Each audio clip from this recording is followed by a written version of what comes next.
ಆತ್ಮೀಯ ವಿದ್ಯಾರ್ಥಿಗಳೇ, ಎಲ್ಲರಿಗೂ ಗುಡ್ ಆಫ್ಟರ್ನೂನ್. ನನ್ನ ಹೆಸರು SR ನವರತ್ನ ಅಂತ. ಹಾವಿ ಶಿಕ್ಷಕರ ತರಬೇತಿ ಕೇಂದ್ರ ಹಾವೇರಿಯಿಂದ ಬಂದಿದ್ದೇನೆ. ಪ್ರಾಯೋಗಿಕ ಬೋಧನಾ ಬೋಧನಾ ಪಾಠವನ್ನು ಕೊಡಲಿಕ್ಕೆ ಬಂದಿದ್ದೇನೆ. ನಮ್ಮ ಶಾಲೆಯ ಪ್ರಾಚಾರ್ಯರಾದಂತಹ MB ಪಡಿದಾರ್ ಸರ್ ಹಾಗೂ ನಮ್ಮ ಮಾರ್ಗದರ್ಶಕರಾದಂತಹ PA ರಾಚಪ್ಪನವರ್ ಸರ್ ಹಾಗೂ ಎಲ್ಲ ಪ್ರಶಿಕ್ಷಣಾರ್ಥಿಗಳು ಮತ್ತು ನನ್ನೆಲ್ಲ ಪ್ರೀತಿಯ ವಿದ್ಯಾರ್ಥಿಗಳಿಗೆ ಆತ್ಮೀಯ ಸ್ವಾಗತವನ್ನು ಕೋರುತ್ತೇನೆ. ಇವತ್ತಿನ ಅವಧಿಯಲ್ಲಿ ನಾವು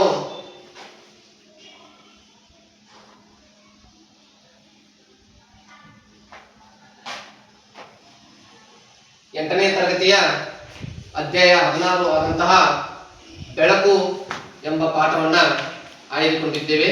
ನೋಡಿ ಆತ್ಮೀಯ ವಿದ್ಯಾರ್ಥಿಗಳೇ, ನಮಗ ಬೆಳಕು ಅದರ ಅರ್ಥ ಅಂತ ಅಂದ್ರೆ ಏನು ಎಂಬುದು ಇನ್ನೂ ಗೊತ್ತಿಲ್ಲ ಯಾರಿಗೂ.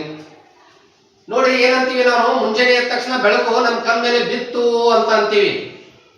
ಬೆಳಕು ಬೀಳ್ತಾ ಇದೆ, ಲೈಟ್ ಬೆಳಕು ಅಂತೀವಿ. ಆದ್ರೆ ಆ ಬೆಳಕಿನ ಅರ್ಥವೇ ನಮಗೆ ಏನಾಗ್ತಾ ಇದೆ ಗೊತ್ತಾಗ್ತಾ ಇಲ್ಲ. ಬೆಳಕು ಅಂತ ಅಂದ್ರೆ ಹೊಳಪು. ಬೆಳಕು ಅಂತ ಅಂದ್ರೆ ಏನು? ಹೊಳಪು, ಪ್ರಕಾಶ. ನೋಡ್ರಿ, ಮೊದಲು ಮಾನವರಿಗೆ ವಿಜ್ಞಾನ ಮತ್ತು ತಂತ್ರಜ್ಞಾನದ ಒಂದು ವಿವೇಚನೆ ಇರಲಿಲ್ಲ ಅಂತಹ ಸಂದರ್ಭದಲ್ಲಿ ಮಾನವ ಏನ್ ಮಾಡ್ತಾ ಇದ್ದ ಅಂತ ಅಂದ್ರೆ, ಈ ಬೆಳಕು ಮೇಲಿಂದ ಬರ್ತಾ ಇದೆ, ಆಕಾಶದಿಂದ ಬರ್ತಾ ಇದೆ, ಯಾವ ರೀತಿ ಬರ್ತಾ ಇದೆ ಎಂಬುದು ಗೊತ್ತಾಗ್ತಾ ಇರಲಿಲ್ಲ. ಅದಕ್ಕೆ ನಿಮ್ಗೊಂದು ಕವನದ ಮುಖಾಂತರ ನಾನು ಏನ್ ಮಾಡ್ತೀನಿ ಹೇಳ್ತೀನಿ, ಕೇಳಿ. ನೋಡಿ, ಒಂದು ಮಗು ಮುಂಜಾನೆ ಎದ್ದ ತಕ್ಷಣ ಮಲ್ಕೊಂಡಿರ್ತೈತಿ. ನೋಡಿ, ಯಾರು ಕೂಡ ಬೇಗನೆ ಹೇಳಂಗಿಲ್ಲ. ಆ ಮಗುವನ್ನ ಕವಿಯಾದಂತಹ ದ.ರಾ. ಬೇಂದ್ರೆ ಅವರು ಯಾವ ರೀತಿ ಎಬ್ಬಿಸ್ತಾರೋ ಅಂತ ನೋಡ್ರಿ. ಏಳು ಚಿನ್ನ ಬೆಳಗಾಯಿತು ಅನ್ನ, ಮೂಡಲವು ತೆರೆಯ ಅನ್ನ, ನಕ್ಷತ್ರ ಜಾರಿ ತಮವೆಲ್ಲ ಸೋರಿ ಮಿಗಿಲುವುದು ಬಾಣ ಬನ್ನ, ಜೇನುನ್ನದ ಎದೆಗೆ ಹೂಬಾನ ಕೂಡಿ ಜಮ್ಮೆಂದು ಬಿಟ್ಟ ಮಾರ, ಗುಡಿಗೋಪುರಕ್ಕೆ ಬಲೆ ಬೀಸಿ ಬಂದ ಆಗೋ ಬೆಳಕು ಬೇಟೆಗಾರ. ನೋಡಿ, ನಾವು ಏನ್ ಅರ್ಥ ಅಂತ ತಿಳ್ಕೊಬೇಕಂದ್ರೆ, ಆ ಮಲಗಿರ್ತಕ್ಕಂತಹ ಮಗು ಏಳು ಚಿನ್ನ, ನೋಡಿ ಬೆಳಗಾಯಿತು, ಏಳು ಚಿನ್ನ ಬೆಳಗಾಯಿತು, ಏಳು ಅನ್ನ, ಮೂಡಲವು ತೆರೆಯ ಅನ್ನ. ನೋಡಿ, ಇಲ್ಲಿ ಮೂಡಲ ಸೂರ್ಯ ತನ್ನ ಒಡಲನ್ನ ಏನ್ ಮಾಡ್ತಾ ಇದ್ದಾನೆ? ತೆರೆಯುತ್ತಿದ್ದಾನೆ. ನೋಡಿ, ನಕ್ಷತ್ರಗಳು ಜಾರಿ, ನೋಡಿ ನಕ್ಷತ್ರಗಳೆಲ್ಲವೂ ಕೂಡ ಮಾಯವಾಗಿವೆ. ತಮವೆಲ್ಲ ಸೋರಿ ಅಂದ್ರೆ ತಂಪನ್ನ ಸೂಸಿ ಮಿಗಿಲುವುದು ಬಾಣ ಬಣ್ಣ, ಆಕಾಶವೆಲ್ಲ ಏನಾಗೈತಿ ಅಂತ ಅಂದ್ರೆ ಬಣ್ಣದ ಮುಖಾಂತರ ಹೊಳಿತಾ ಐತಿ. ಜೇನು ನೊನ್ನದೆಡೆಗೆ ಹೂಬಾಣ ಹೂಡಿ, ನೋಡಿ ಜೇನುನೊಣ ಬೆಚ್ಚಗೆ ಏನಾಗಿರ್ತಾವು, ಮಲ್ಕೊಂಡಿರ್ತಾವು. ಅದಕ್ಕೋಸ್ಕರ ಏನಾಗ್ತತಿ, ಆ ಸೂರ್ಯನ ಒಂದು ಬೆಳಕು ಏನಾಗ್ತೈತಿ ಅಂತ ಅಂದ್ರೆ, ಜೇನುನೊಣಕ್ಕೆ ಎದೆಯೊಳಗೆ ಬಾಣವನ್ನ ಹೂಡಿದಂತಾಗುತ್ತದೆ. ನೋಡಿ ಎಷ್ಟು ಚಂದ. ನೋಡಿ, ದ.ರಾ. ಬೇಂದ್ರೆ ಅವರು ಎಷ್ಟು ಚಂದ ಹೇಳ್ತಾರಂತ ಅಂದ್ರೆ, ಹೂಬಾಣ ಹೂಡಿ ಜಮ್ಮೆಂದು ಬಿಟ್ಟ ಮಾರ. ನೋಡಿ, ಸೂರ್ಯನ ಕಿರಣಗಳೇ ಜೇನುನೊಣದ ಎದೆ ಭಾಗಕ್ಕೆ ಬಾಣವನ್ನು ಬಿಟ್ಟ ಅಂತ ಹೇಳ್ತಾರೆ. ಗುಡಿಗೋಪುರಕ್ಕೂ ಬಲೆ ಬೀಸಿ ಬಂದ ಆಗೋ ಬೆಳಕು ಬೇಟೆಗಾರ ಅಂತ ಹೇಳ್ತಾರೆ. ನೋಡ್ರಿ, ಏನಿದು? ಗುಡಿಗೋಪುರಕ್ಕೂ ಬಲೆ ಬೀಸಿ ಬಂದ ಆಗೋ ಬೆಳಕು ಬೇಟೆಗಾರ ಅಂದ್ರೆ ಏನು ಅಂತ ಅಂದ್ರೆ, ಈ ಬೆಳಕು ಏನಾಗೈತಿ ಅಂತಂದ್ರೆ ಇಡೀ ಗುಡಿ ಗೋಪುರಗಳಲ್ಲಿ ಎಲ್ಲವೂ ಕೂಡ ಪ್ರಕಾಶಮಾನವಾಗಿ ಹೊಳಿತಾ ಐತಿ. ಅಂದ್ರೆ ಏನು? ನಾವು ಬೆಳಕು ಅಂತ ಅಂದ್ರೆ ಏನು? ಪ್ರಕಾಶ, ಒಂದು ಹೊಳಪು. ನೋಡಿ, ಆ ಮಗುವನ್ನ ದ.ರಾ. ಬೇಂದ್ರೆ ಅವರು ಎಷ್ಟು ಚೆನ್ನಾಗಿ ಎಬ್ಬಿಸ್ತಾರೋ, ಮಲ್ಕೊಂಡಿರ್ತಕ್ಕಂತಹ ಮಗುವನ್ನ ಎಷ್ಟು ಚೆನ್ನಾಗಿ ಎಬ್ಬಿಸ್ತಾರೋ ಅಂತ ಹೇಳ್ಬೋದು. ನೋಡಿ, ಅಂತಹ ಕವಿಗಳೇ ಅಂತಹ ಮಗುವನ್ನ ಎಬ್ಬಿಸಿರ್ಬೇಕಾದ್ರೆ, ನೋಡಿ ನಾವೆಲ್ಲ ಮನುಷ್ಯರು ಬೆಳಕು ಯಾವ ರೀತಿ ನಮ್ಗೆ ಪಸರಿಸ್ತೈತಿ ಎಂಬುದನ್ನ ನಾವು ಮರ್ತು ಬಿಟ್ಟಿದೀವಿ. ಆಗಿನ ಕಾಲದ ಜನರು ಈ ಬೆಳಕನ್ನ ನೋಡಿ, ನಾವು ಬೆಳಕನ್ನ ಯಾಕಂತೀವಿ? ನೋಡ್ರಿ, ಲೈಟ್ ಇತ್ತು, ಬೆಳಕು ಬಂತು, ಬಿಸಿಲು ಬಂತು, ಬೆಳಕು ಬಂತು, ಮುಂಜಾನೆ ಆಯ್ತು, ಬೆಳಕು ಬಂತು. ಆದ್ರೆ ಮುಂದೆ ಯಾವ ರೀತಿ ಬೆಳಕು ಗೋಚರಿಸುತ್ತದೆ ಅಂತ ನಾವು ಅರ್ಥ ಮಾಡ್ಕೋಬೇಕಾಗುತ್ತೆ. ನೋಡ್ರಿ ವಿದ್ಯಾರ್ಥಿಗಳೇ, ಆಗಿನ ಕಾಲದಲ್ಲಿ ಜನರು ಏನ್ ಮಾಡಿದ್ರು ಅಂತಂದ್ರೆ, ಒಂದು ಗಿಡವನ್ನ ನೋಡ್ತಾರೆ, ಬಿಸಿಲಿನಲ್ಲಿರ್ತಕ್ಕಂತಹ ಒಂದು ಗಿಡವನ್ನ ನೋಡಿ ಅವ್ರು ಇದು ಹೇಗೆ ದೊಡ್ಡದಾಗ್ತೈತಿ, ಇದರಿಂದ ನಮ್ಗೆ ಏನು ಅರ್ಥ ಆಗ್ತೈತಿ, ಇದು ಯಾಕೆ ಹೆಂಗ್ ದೊಡ್ಡದಾಗ್ತೈತಿ, ಇಂತಹ ಬೆಳಕಿನಲ್ಲಿ, ಇಂತಹ ಬಿಸಿಲಿನಲ್ಲಿ ಇದು ಹೆಂಗ್ ದೊಡ್ಡದಾಗ್ತೈತಿ ಅಂತ ವಿಚಾರ ಮಾಡಿದಾಗ ನೋಡ್ರಿ ಅವ್ರು ಏನ್ ಮಾಡ್ತಾರೋ, 2 ಗಿಡದ ಸಸಿಗಳನ್ನ ತೆಗೆದುಕೊಳ್ತಾರೋ. 2 ಗಿಡದ ಸಸಿಗಳನ್ನ ತೆಗೆದುಕೊಳ್ತಾರೋ.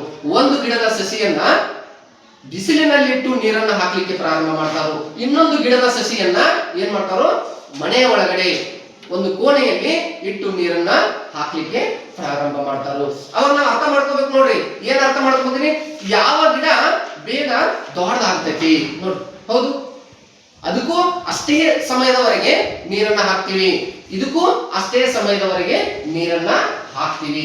ಯಾವ ಗಿಡ ಏನಾಗ್ತತಿ, ದೊಡ್ಡದಾಗ್ತೈತಿ ಅಂತ ವಿಚಾರ ಮಾಡಿದಾಗ ಏನ್ ನೋಡ್ರಿ, ಅವಾಗ ಜನರು ಏನ್ ಮಾಡ್ತಾರೋ, ಬಿಸಿಲಿನಲ್ಲಿರ್ತಕ್ಕಂತಹ ಗಿಡ ಏನಾಗಿರ್ತತಿ, ಈ ಕೋಣೆಯಲ್ಲಿರ್ತಕ್ಕಂಥ ಗಿಡದಕ್ಕಿಂತ ಎತ್ತರ ಆಗಿರ್ತೈತಿ.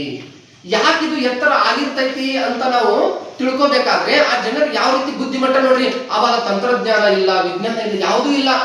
ಕೇವಲ ಆಕಾಶವನ್ನ ನೋಡಿ ಸಮಯವನ್ನ ಹೇಳ್ತಾ ಇರ್ತಕ್ಕಂತಹ, ಸೂರ್ಯನ ನೆರಳನ್ನ ನೋಡಿ ಸಮಯವನ್ನ ಹೇಳ್ತಾ ಇರ್ತಕ್ಕಂತಹ ಜನರಿದ್ರು ಅಂತ ನಾವು ಹೇಳ್ಬೋದು. ನೋಡ್ರಿ, ನಾವ್ ಏನ್ ಮಾಡ್ತೀವಿ, ಗಿಡವನ್ನ ಒಂದು ಕೋಣೆಯಲ್ಲಿ ಒಂದು ಇಟ್ಟಿವಿ, ಹೊರಗಡೆ ಒಂದು ಇಟ್ವಿ ಅಂತ ಅರ್ಥ ಮಾಡ್ಬೋದು ನೀವು. ಹೊರಗಡೆ ಇಟ್ಟಿರ್ತಕ್ಕಂತಹ ಬಿಸಿಲಿನಲ್ಲಿ ಇಟ್ಟಿರ್ತಕ್ಕಂತಹ ಗಿಡ ಕೋಣೆಯಲ್ಲಿ ಇಟ್ಟಿರ್ತಕ್ಕಂತಹ ಗಿಡಕ್ಕಿಂತ ಒಂಚೂರು ಅಂದ್ರೆ ಒಂದ್ ಸ್ವಲ್ಪ ಎತ್ತರ ಆಗಿರ್ತತಿ. ಯಾಕೆ ಎತ್ತರ ಆಗಿರಬಹುದು ಅಂತ ನೋಡಿ ಹೇಳಿ ನೋಡು. ಒಂದು ಒಂದು ಒಂದು ಉತ್ತರ ಕೊಡ್ರಿ ನೋಡು ಯಾರಾದ್ರೂ. ಯಾಕೆ ಎತ್ತರ ಆಗಿರಬಹುದು? ಯಾರಿಗಾದ್ರೂ ಗೊತ್ತಿದ್ರೆ ಹೇಳ್ರಿ ನೋಡು, ಯಾರಿಗೆ ಎತ್ತರ ಆಗಿರಬಹುದು ಇದು? ಸರ್, ಎರಡಕ್ಕೂ ನಾನು ನೀರು ಅಷ್ಟೇ ಹಾಕಿದೆ, ಅದಕ್ಕೂ ಗೊಬ್ಬರ ಅಷ್ಟೇ ಹಾಕಿದೆ, 2 ಸಸಿ ಅಷ್ಟೇ ಇದ್ದು, ಆದ್ರೆ ಬಿಸಿಲಿನಲ್ಲಿರ್ತಕ್ಕಂತಹ ಸಸಿ ಎತ್ತರ ಆಯ್ತ್ರಿ, ನೆರಳಿನಲ್ಲಿ ಇಟ್ಟಿರ್ತಕ್ಕಂತಹ ಸಸಿ ಯಾಕೋ ಎತ್ತರ ಆಗ್ಲಿಲ್ರಿ, ಅದೊಂದು ಸ್ವಲ್ಪ ಕುಗ್ಗಿತ್ರಿ ಅಂತ ಅನ್ಬಹುದು. ಯಾಕೆ ಹೇಳಿ ನೋಡೋಣ, ಏನ್ ಅರ್ಥ ಆಯ್ತು ಇದರಿಂದ ನಮಗೆ? ನೋಡಿ ಸರ್, ಏನ್ರಿ ನೀವು ಬೇರೆ ಟಾಪಿಕ್ ಹೇಳಾಕತ್ತೀರಿ, ಬೆಳಕು ಅಂತ ಹಾಕಿದ್ರಿ, ನೀವು ಹೇಳುದು ಗಿಡ ಮರ ಸಸಿ ಹೇಳಾಕತ್ತೀರಿ ಅಂತ ನೀವು ಅನ್ಬಹುದು. ಯಾಕಂದ್ರೆ ಅದರಲ್ಲಿ ಒಂದು ವಿಷಯ ಐತಿ, ಒಂದು ಅರ್ಥ ಐತಿ. ಯಾಕಂತ ತಿಳ್ಕೊಬಹುದು, ಹೇಳಿ ನೋಡೋಣ ಯಾರಿಗಾದ್ರೂ ಗೊತ್ತಿದ್ರೆ.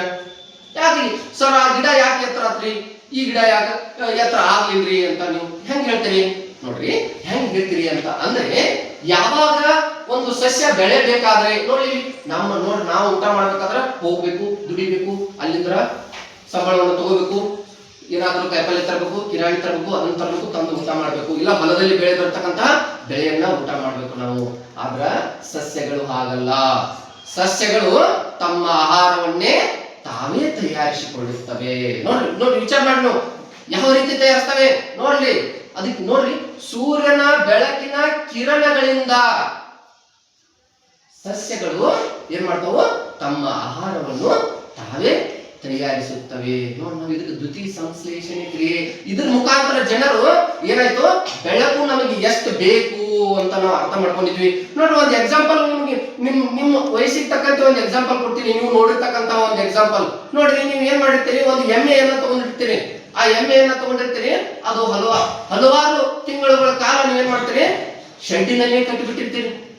ಬಹಳ ದಿನಗಳ ನಂತರ ತಂದು ಎಮ್ಮಿನ ಬಿಸಿಲಾಗಿಟ್ರೆ ಏನಾಗಿರ್ತತಿ, ಎಮ್ಮೆ ಬೆಳ್ಳಗಾಗಿಬಿಟ್ಟಿರ್ತೈತಿ. ಏನ್ರಿ ಎಮ್ಮೆ ಹಂಗ ಬೆಳಗಾಗ್ತತ್ರಿ ಅನ್ಬೋದು ನೀವು. ಆದ್ರೆ ಏನ್ರಿ, ಅದರಲ್ಲಿರ್ತಕ್ಕಂತಹ ದೇಹದಲ್ಲಿರ್ತಕ್ಕಂತಹ ಕೆಲವೊಂದಿಷ್ಟು ಏನಾಗಿರ್ತತಿ, ಸಿಂಪ್ಟಮ್ಸ್ ಗಳು ಎಲ್ಲವೂ ಕೂಡ ಏನಾಗಿರ್ತಾವ, ಕಡಿಮೆ ಆಗಿರ್ತಾವ. ಅದಕ್ಕೋಸ್ಕರ ಮನುಷ್ಯನಿಗಾಗಲಿ ಯಾವ ಪ್ರಾಣಿಗಳಿಗೂ ಆಗಲಿ ಅದು ಏನ್ ಬೇಕು, ಬೆಳಕು ಬೇಕು. ಈ ದ್ಯುತಿ ಸಂಶ್ಲೇಷಣೆ ಕ್ರಿಯೆಯಿಂದ ಹೊರಗಡೆ ಇಟ್ಟಿರ್ತಕ್ಕಂತಹ ಬಿಸಿಲಿನಲ್ಲಿ ಇಟ್ಟಿರ್ತಕ್ಕಂತಹ ಸಸ್ಯ ಏನಾಯ್ತು, ಎತ್ತರ ಆಯ್ತು. ಒಳಗಡೆ ಇಟ್ಟಿರ್ತಕ್ಕಂತಹ ಮನೆಯಲ್ಲಿ ಇಟ್ಟಿರ್ತಕ್ಕಂತಹ ಸಸ್ಯ ಏನಾಯ್ತು, ಗಿಡ್ಡ ಆಯ್ತು. ಇದರಿಂದ ಬೆಳಕಿನ ಪ್ರಾಮುಖ್ಯತೆಯನ್ನ ನಾವು ಕಂಡು ಹಿಡಿಯಲಿಕ್ಕೆ ಆಯ್ತು. ನೋಡಿ ಮಕ್ಕಳೇ, ಇಲ್ಲಿ ನಾವು ಬೆಳಕು ಎಷ್ಟು ಇಂಪಾರ್ಟೆಂಟ್ ಅನ್ನೋದು ಕೇವಲ ನಮ್ಗೆ ಅಷ್ಟೇ ಇಂಪಾರ್ಟೆಂಟ್ ಅಲ್ಲ, ಪ್ರತಿಯೊಂದು ಪ್ರಾಣಿಗೂ ಪ್ರತಿಯೊಂದು ಸಸ್ಯಕ್ಕೂ ಕೂಡ ಏನು ಬೆಳಕು ಇಂಪಾರ್ಟೆಂಟ್. ನೋಡಿ, ನಂತರ ಇಲ್ಲೊಂದು ವ್ಯಾಖ್ಯಾನ ಕೊಟ್ಟಿದ್ದಾರೆ ನೋಡ್ರಿ. ಏನ್ ಕೊಟ್ಟಿದ್ದಾರೆ ಅಂತ ಅಂದ್ರೆ ನೋಡಿ, ಕತ್ತಲೆಯಲ್ಲಿ ನಮಗೆ ಏನನ್ನು ನೋಡಲು ಸಾಧ್ಯವಾಗುವುದಿಲ್ಲ, ಏಕೆ? ಹೌದ್ರಿ, ಕತ್ತಲೆ ಒಳಗಡೆ ಏನು ನೋಡಕ್ ಆಗುದಿಲ್ರಿ. ಯಾವಾಗ ನೋಡಬಹುದು ನೋಡ್ರಿ, ಯಾವಾಗ ನೋಡಬಹುದು ಅನ್ನೋದನ್ನ ಅವ್ರು ಕೊಟ್ಟಿದ್ದಾರೆ ನೋಡ್ರಿ. ಇಲ್ಲಿ ಒಂದು ವಸ್ತು ತನ್ನ ಮೇಲೆ ಬಿದ್ದ ಬೆಳಕನ್ನು ಪ್ರತಿಫಲಿಸುತ್ತದೆ. ನೋಡಿ, ಪ್ರತಿಫಲಿಸುತ್ತದೆ. ವಿಚಾರ ಮಾಡಿ ನೀವು, ಒಂದು ಕೋಣೆ ಒಳಗಡೆ ಹೋಗ್ರಿ, ಒಬ್ಬರನ್ನ ಕತ್ತಲೆ ಕೋಣೆಯಲ್ಲಿ ಹಾಕ್ರಿ, ಎಲ್ಲ ಕಿಟಕಿಯನ್ನ ಬಾಗಿಲನ್ನ ಮುಚ್ಚ್ರಿ, ಎಲ್ಲವನ್ನ ಮುಚ್ಚಿ ನಿಂದ್ರಿಸ್ರಿ ನೀವು, ಅಲ್ಲಿ ಬೆಳಕು ಬರಂಗಿಲ್ಲ. ಅದೇ ನೀವು ಒಂದು ದೀಪವನ್ನ ತೆಗೆದುಕೊಂಡು ಹೋಗ್ರಿ, ದೀಪವನ್ನ ತೆಗೆದುಕೊಂಡು ಹೋದಾಗ ಅಲ್ಲೇ ಒಬ್ಬ ದೀಪವನ್ನ ತೆಗೆದುಕೊಂಡು ಬರಕತ್ತಾನು ಅನ್ನೋದು ಗೊತ್ತಾಗ್ತದೆ. ಹೌದು, ಅವನಿಗೆ ಅದು ಗೊತ್ತಾಗ್ತದೆ. ಇವನಿಗೆ ಏನ್ ಗೊತ್ತಾಗ್ತದೆ? ನೋಡು, ಇವನು ಅಲ್ಲೇ ನಿಂತಿದ್ದಾನೆ ಅನ್ನೋದು ಗೊತ್ತಾಗ್ತದೆ. ಯಾಕೆ ಗೊತ್ತಾಗ್ತತಿ? ಇದರಿಂದ ನಾವು ಏನ್ ಅರ್ಥ ಮಾಡ್ಕೋಬಹುದು? ನೋಡ್ರಿ, ಒಂದು ವಸ್ತುವು ತನ್ನ ಮೇಲೆ ಬಿದ್ದ ಬೆಳಕನ್ನು ಪ್ರತಿಫಲಿಸುತ್ತದೆ ಅನ್ನೋದು ಆಮೇಲೆ ಹೇಳ್ತೇನೆ ನಾನು. ಈಗ ನಮಗೇನ್ ಬೇಕಾಗಿದ್ದೇನೋ, ಒಂದು ವಸ್ತುವು ತನ್ನ ಮೇಲೆ ಬಿದ್ದ ಬೆಳಕು. ನೋಡಿ, ಈಗ ಬಾಗಿಲಿಂದ ಬೆಳಕು ನನ್ನ ಮೇಲೆ ಬಿದ್ದಿದೆ. ಏನಾಗಿದ್ರೆ, ಬಾಗಿಲಿಂದ ಬೆಳಕು ನನ್ನ ಮೇಲೆ ಬಿದ್ದಿದೆ. ನನ್ನ ಮೇಲೆ ಅಷ್ಟೇ ಬಿದ್ದತಿ, ನಿಮ್ ಮ್ಯಾಗ ಯಾರ ಮ್ಯಾಗ ಬಿದ್ದಿಲ್ಲ. ನೀವೆಲ್ಲರೂ ಕತ್ಲಿ ಒಳಗೆ ಕೂತೀರಿ. ನೋಡ್ರಿ, ನನ್ನಿಂದ ಇಲ್ಲಿ ಬಂದಿರ್ತಕ್ಕಂಥ ಬೆಳಕು ನೋಡ್ರಿ, ಮೊದಲಾಗಿ ಟೇಬಲ್ ಮೇಲೆ ಬಿದ್ದಂತ ಬೆಳಕು ನನ್ನ ಮೇಲೆ ಬಂತು, ನನ್ನ ಮೇಲೆ ಬಿದ್ದಿರ್ತಕ್ಕಂಥ ನಿಮ್ ಮೇಲೆ ಬಂತು. ನೋಡ್ಲಿ, ನಾವ್ ಏನ್ ಅರ್ಥ ಮಾಡ್ಕೋಬೇಕು ಅಂತ ಅಂದ್ರೆ, ಕತ್ತಲಲ್ಲಿ ನಮಗೆ ಏನನ್ನು ನೋಡಲು ಸಾಧ್ಯವಾಗುವುದಿಲ್ಲ. ಏಕೆ ಕತ್ತಲಲ್ಲಿ ಯಾಕೆ ನೋಡಕ್ ಸಾಧ್ಯ ಆಗುದಿಲ್ಲ ಅಂತಂದ್ರೆ, ಅಲ್ಲಿ ಯಾವ ಬೆಳಕಿನ ಪ್ರತಿಫಲನವೂ ಕೂಡ ಇರುವುದಿಲ್ಲ. ಇದನ್ನ ನಾವು ಅರ್ಥ ಮಾಡ್ಕೋಬೇಕಾಗ್ತದೆ. ನೋಡಿ, ಒಂದು ವಸ್ತುವು ತನ್ನ ಮೇಲೆ ಬಿದ್ದ ಬೆಳಕನ್ನು ಪ್ರತಿಫಲಿಸುತ್ತದೆ. ಫಾರ್ ಎಕ್ಸಾಂಪಲ್ ಕೊಡ್ತೀನಿ, ಒಂದು ಉದಾಹರಣೆ ಮುಖಾಂತರ ಕೊಡ್ತೀನಿ. ನೀವೇನ್ ಮಾಡ್ತೀರಿ, ಮನೆಯಲ್ಲಿ ಒಂದು ಟಾರ್ಚ್ ಅನ್ನ ತಗೋತೀರಿ. ನೀವು ನೋಡ್ಕೊಳ್ತಕ್ಕಂತಹ ಒಂದು ಕನ್ನಡಿ ಮೇಲೆ ನೀವು ಬೆಳಕನ್ನ ಬಿಟ್ಟಿದಾಗ ಕೇವಲ ಕನ್ನಡಿಯಲ್ಲಿಯೇ ಬೆಳಕು ಬೀಳುತ್ತೈತೋ, ಆ ಕನ್ನಡಿಯನ್ನ ಬಿಟ್ಟು ಬೇರೆ ಕಡೆಗೆ ಆ ಕಡೆ ಹೋಗ್ತೈತೋ? ಆ ಕಡೆಗೆ ಹೋಗ್ತೈತಿ. ಯಾಕೆ ಹೋಗ್ತೈತಿ ಅಂತ ಅಂದ್ರೆ, ಅದರ ಪ್ರತಿಫಲಿಸುತ್ತದೆ. ನೋಡಿ, ಬೆಳಕು ಕೇವಲ ಒಂದೇ ರೀತಿಯಾಗಿರಂಗಿಲ್ಲ, ಪ್ರತಿಫಲಿಸುತ್ತದೆ. ಬಿದ್ದಂತಹ ಬೆಳಕು ಅದೇ ಮಾಧ್ಯಮದಿಂದ ಬೇರೆ ಕಡೆಗೆ ಹೋಗುತ್ತದೆ ಅಂತ ಹೇಳ್ತಾರೆ. ನೋಡಿ, ಪ್ರತಿಫಲಿಸಿದ ಬೆಳಕನ್ನ ನಮ್ಮ ಕಣ್ಣುಗಳು ಸ್ವೀಕರಿಸಿದಾಗ ವಸ್ತುಗಳನ್ನು ನೋಡಲು ಸಾಧ್ಯವಾಗುತ್ತದೆ. ನಿಮ್ಗೆ ಎಕ್ಸಾಂಪಲ್ ಹೇಳಿ, ಯಾರೋ ಒಂದು ಕತ್ತಲೆ ಕೋಣೆಯಲ್ಲಿ ಒಂದು ದೀಪವನ್ನ ತಂದಾಗ ಇಲ್ಲಿ ನೋಡ್ರಿ, ಬೆಳಕು ಕಾಣ್ತಾ ಇದೆ. ನೋಡಿ, ಕೇವಲ ಸುತ್ತಮುತ್ತಲ ಇರ್ತಕ್ಕಂಥದ್ದು ಯಾವುದು ನಮ್ಗೆ ಕಾಣ್ತಾ ಇಲ್ಲ. ಹೌದು, ಯಾವುದು ನಮ್ಗೆ ಕಾಣ್ತಾ ಇಲ್ಲ ಅಂತ ಅಂದ್ರೆ, ಇಲ್ಲಿ ನೋಡ್ರಿ, ಈ ಬೆಳಕು ಮಾತ್ರ ನಮ್ಮ ಕಣ್ಣಿಗೆ ಕಾಣ್ತಾ ಇದೆ ಅಂತ ಅಂದ್ರೆ, ನೋಡ್ರಿ, ಆ ಬೆಳಕು ಏನಾಗಿರ್ತೈತಿ ಅಂತಂದ್ರೆ, ನಮ್ಮ ಒಂದು ವಸ್ತುವು ಈ ಬೆಳಕನ್ನ ಸ್ವೀಕರಿಸಿದಾಗ, ನೋಡಿ, ಆ ಬೆಳಕನ್ನ ನಮ್ಮ ಕಣ್ಣುಗಳು ಸ್ವೀಕರಿಸಿದಾಗ ವಸ್ತುಗಳನ್ನು ನೋಡಲು ಸಾಧ್ಯವಾಗುತ್ತದೆ. ನೋಡಿ, ಲೈಟ್ ಹೋದಂತ ಸಂದರ್ಭದಲ್ಲಿ ನೀವು ಮೊದಲು ಮಾಡತಕ್ಕಂತ ಕೆಲಸ ಏನ್ರಿ? ಟಾರ್ಚ್ ಎಲ್ಲೈತ್ರಿ, ಚಿಮ್ನಿ ಎಲ್ಲೈತ್ರಿ, ಮೇಲ್ಬತ್ತಿ ಎಲ್ಲೈತ್ರಿ ಅಂತೀರಿ. ಹಂಗ ಹೋಗಿ ಹುಡುಕ್ರಿ ನೋಡೋನು, ಯಾರ ಕಡೆಯಿಂದನೂ ಸಾಧ್ಯವಿಲ್ಲ. ಯಾಕೆ ಹಂಗ ಹುಡುಕ್ರಿ ಅಂತ ಅನ್ನುತ್ರೆ, ಆ ಬೆಳಕು ನಮ್ಮ ಕಣ್ಣುಗಳನ್ನ ಗೋಚರಿಸ್ತದೆ. ಆ ಕಣ್ಣುಗಳನ್ನ ಗೋಚರಿಸ್ತಕ್ಕಂತಹ ಇದನ್ನ ಆ ಬೆಳಕು ನಮ್ಮ ಕಣ್ಣಿನ ಮೇಲೆ ಬಿದ್ದು ನಮ್ಮ ಕಣ್ಣಿನ ಮುಖಾಂತರ ಬೇರೆ ಕಡೆಗೆ ಆ ಬೆಳಕು ಏನಾಗ್ತದೆ? ಪ್ರತಿಫಲಿಸುತ್ತದೆ. ಬೇರೆ ಕಡೆಗೆ ಏನಾಗ್ತದೆ? ಪ್ರತಿಫಲಿಸುತ್ತದೆ ಅಂತ ಹೇಳಬಹುದು. ಹೌದು, ನೋಡ್ರಿ, ಬೆಳಕು ಯಾಕೆ ನಮಗ ಕತ್ತಲೆಯಲ್ಲಿ ನಮಗ ನೋಡ್ಲಿಕ್ಕೆ ಸಾಧ್ಯವಾಗುವುದಿಲ್ಲ? ನೋಡ್ರಿ, ನಮಗೆ ಮತ್ತೊಂದರ ಸಹಾಯ ಬೇಕೇ ಬೇಕಲ್ಲ. ನೋಡ್ರಿ, ಮತ್ತೆ ಮುಂದೆ ನೋಡೋಣ, ಮತ್ತೆ ಮುಂದೆ ಏನಿದೆ ಅಂತ ನೋಡಿ. ಗೋಡೆಯ ಆ ಕಡೆಗೆ ಇರುವ ವ್ಯಕ್ತಿಗಳನ್ನು ನಮಗೆ ಏಕೆ ಕಾಣಿಸುವುದಿಲ್ಲ? ನೋಡ್ಲಿ, ಈಚೆ ಕಡೆ ಆಫೀಸ್ ರೂಮ್ ಐತಿ, ಅಲ್ಲಿ ಇರ್ತಕ್ಕಂಥದ್ದು ನಮ್ಗೆ ಏನು ಕಾಣಿಸಂಗಿಲ್ಲ. ಆ ಗೋಡೆಯಲ್ಲಿ ಇರ್ತಕ್ಕಂಥದ್ದು ಏನು ಕಾಣಿಸಂಗಿಲ್ಲ. ಅವ್ರನ್ನು ಕೇಳ್ತಾರ, ಬೆಳಕು ಸರಳ ರೇಖೆಯಲ್ಲಿ ಪಥದಲ್ಲಿ ಚಲಿಸುತ್ತದೆ. ಬೆಳಕು ಸರಳ ರೇಖೆಯಲ್ಲಿ ಚಲಿಸುತ್ತದೆ. ನೋಡಿ, ನಿಮ್ಗೆ ನಾನು ಏನ್ ಮಾಡ್ತೀನಿ, ಒಂದು ಉದಾಹರಣೆ ಮುಖಾಂತರ ತೋರಿಸ್ತೀನಿ. ಬೆಳಕು ಯಾವ ರೀತಿ ಚಲಿಸುತ್ತದೆ ಅಂತ. ಇದು ಒಂದು ಪೈಪ್ ಅಂತ ತಿಳ್ಕೊರಿ, ಅಥವಾ ಒಂದು ಗೋಳಾಕಾರದ ಒಂದು ವಸ್ತು ಅಂತ ತಿಳ್ಕೊರಿ. ನೋಡ್ರಿ, ನಾನು ಕೇವಲ ನಿಮ್ಮನ್ನ ಈ ರೀತಿ ನೋಡಿದಾಗ ಏನಾಗ್ತೈತಿ? ನೀವು ನನಗೆಲ್ಲರೂ ಕಾಣಿಸ್ತೇವೆ. ಅದೇ ಇದನ್ನ ನಾನು ಓರಿ ಆಕಾರದಲ್ಲಿ ನೋಡಿದಾಗ ನೀವು ಯಾರು ಕಾಣಿಸ್ತೀರಿ? ಯಾಕೆ ಕಾಣಿಸೋದಿಲ್ಲ ಅಂತ ಅಂದ್ರೆ, ಬೆಳಕು ಸರಳ ರೇಖೆಯಲ್ಲಿ ಚಲಿಸುತ್ತದೆ. ಕೇವಲ ಒಂದು ಸರಳ ರೇಖೆಯಲ್ಲಿ ಚಲಿಸ್ತತಿ. ನೋಡ್ಲಿ, ನೀವು ಯಾವಾಗ ಯಾವ ವಸ್ತುವನ್ನ ಮುಖಾಂತರ ನೀವು ನೋಡ್ತೀರಿ ಎಂಬುದು ಬಹಳ ಇಂಪಾರ್ಟೆಂಟ್. ಕೇವಲ ನೀವು ನೋಡಿ, ವಕ್ರ ಆಕಾರದಲ್ಲಿ ಇರ್ತಕ್ಕಂತಹ ಒಂದು ವಸ್ತುವನ್ನ ನೀವು ತೆಗೆದುಕೊಂಡು ಬೆಳಕನ್ನ ನೋಡ್ತೀರಿ ಅಂತಂದ್ರೆ ಆಗಲ್ಲ. ನೋಡಿ, ನೀವು ಮನೆ ಒಳಗಡೆ ಒಲಿಯ ಮೇಲೆ ಒಂದು ಇದನ್ನ ಇರ್ತದೆ ನೋಡ್ರಿ, ಅದಕ್ಕೆ ಏನಂತೀರಿ? ಕಮಾನ್ ಅಂತೀರಿ. ನೀವು ಆ ಕಮಾನ್ ಸೀದಾ ಇರ್ತದೆ, ನೀವು ನೋಡ್ತೀರಿ ಕಮಾನ್ ಸೀದಾ. ಅದ ಆ ಕಮಾನ್ ವಾಂಕ್ ಹಾಕಿದ್ರ ಮ್ಯಾಲ ಏನಾಗ್ತದೆ? ಏನೂ ಕಾಣಂಗಿಲ್ಲ. ಹೌದು, ನೋಡಿ, ನಾವು ವಸ್ತುವನ್ನ ಯಾವ ರೀತಿ ಉಪಯೋಗಿಸ್ತೀವಿ ಎಂಬುದು ಬಹಳ ಇಂಪಾರ್ಟೆಂಟ್. ಅದಕ್ಕೆ ಏನಂತಾರೆ? ಬೆಳಕು ಸರಳ ರೇಖೆಯ ಪಥದಲ್ಲಿ ಚಲಿಸುತ್ತದೆ. ನಾವು ಅರ್ಥ ಮಾಡ್ಕೊಳ್ತಕ್ಕಂಥದ್ದೇನು? ಬೆಳಕು. ಬೆಳಕು ಅಂದ್ರೆ ಪ್ರಕಾಶ. ನೋಡಿ ಮೊದಲ ಪಾಯಿಂಟ್ ಇಂಪಾರ್ಟೆಂಟ್ ಬಿಟ್ಟು ಬರಬಾರ್ದು. ಇದೇನಿದ್ರೆ ಆಯ್ತಾ ಮೇಲೆ ಬೀಳ್ತಕ್ಕಂಥದ್ದು ಇದು ಬೆಳಕು. ಇದು ಬೀಳ್ತಕ್ಕಂಥದ್ದನ್ನ ನಾವ್ ಏನ್ ಮಾಡ್ಬೇಕು ಅಂತಂದ್ರೆ ಯಾವಾಗಲೂ ಸರಳ ರೀತಿಯಲ್ಲಿ ಬೀಳ್ತದೆ. ನೋಡ್ರಿ ಅಲ್ಲೊಂದು ಕಿಟಕಿ ಐತಿ, ಈ ಕಿಟಕಿ ನೇರವಾಗೈತಿ ಅಂತ ಅಂದ್ರೆ ಬೀಳ್ತೈತಿ. ಅದೇ ಕಿಟಕಿ ಬಾಗಿಲು ಒಂದ್ ಸ್ವಲ್ಪ ಓರೆ ಆಕಾರದಲ್ಲಿ ಐತಿ ನೋಡ್ರಿ, ಅದು ಆ ಬೆಳಕು ಏನಾಗೈತಿ ಅಲ್ಲಿಂದ ಪ್ರಚಲಿತವಾಗಿ ಆ ಕಡೆ ಪ್ರತಿಫಲಿಸ್ತೈತಿ. ಯಾವಾಗಲೂ ನಾವು ಅರ್ಥ ಮಾಡ್ಕೊಳ್ತಕ್ಕದ್ದು ಏನು ಅಂತ ಅಂದ್ರೆ ಬೆಳಕು ಸರಳ ರೇಖೆಯಲ್ಲಿ ಏನಾಗ್ತದೆ ಚಲಿಸುತ್ತದೆ. ಅರ್ಥ ಆಯ್ತು? ನಂತರ ಹೋಗೋಣ. ಗೋಡೆಯು ಅಪಾರದರ್ಶಕ ವಸ್ತುವಾದ್ದರಿಂದ ಬೆಳಕು ಅದರ ಮೂಲಕ ಚಲಿಸುವುದಿಲ್ಲ. ನೋಡ್ರಿ ಇಲ್ಲಿ ನಾವು ನೋಡ್ರಿ ಈಗ ಎಲ್ಲರೂ ಸರ್ ನೀವು ಹೇಳ್ಬೋದ್ರಿ ಗೋಡೆಯ ಅಪಾರದರ್ಶಕ. ಅಪಾರದರ್ಶಕ ಅಂದ್ರ ಏನು ಅನ್ನೋದನ್ನ ನಾವು ಏನು ಅಪಾರದರ್ಶಕ ಗೋಡೆ ಅಂದ್ರೆ ನಮಗ್ ಗೊತ್ತಾ ಇಲ್ರಿ. ಅಪಾರದರ್ಶಕ ಅಂದ್ರೆ ಏನ್ರಿ ನೀವು ಅನ್ಬೋದು. ನೋಡಿ ಇಲ್ಲಿ ನಾನು ಯಾವ ಒಂದು ವಸ್ತುವಿನ ಸಹಾಯದಿಂದ ನಾವು ಏನ್ ಮಾಡಬಹುದು ಅಂತಂದ್ರೆ ನೋಡಬಹುದು.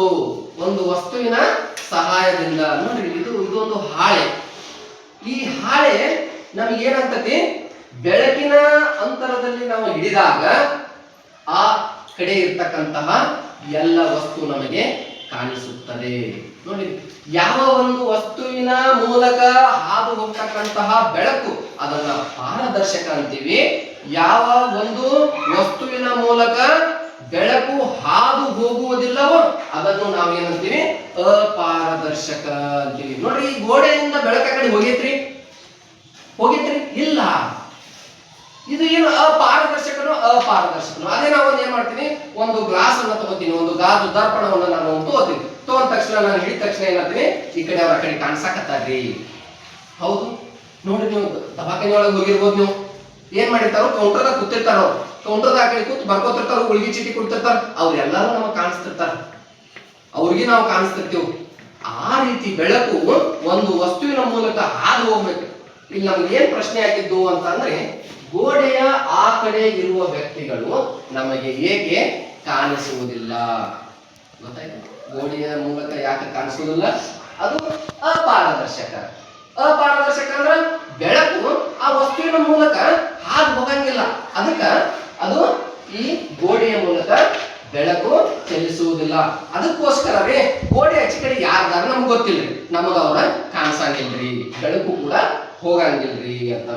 ಇನ್ನ ಹಾಗಾಗಿ ನಮಗೆ ಗೋಡೆಯ ಆ ಕಡೆ ಇರುವ ವ್ಯಕ್ತಿಗಳು ಕಾಣಿಸುವುದಿಲ್ಲ.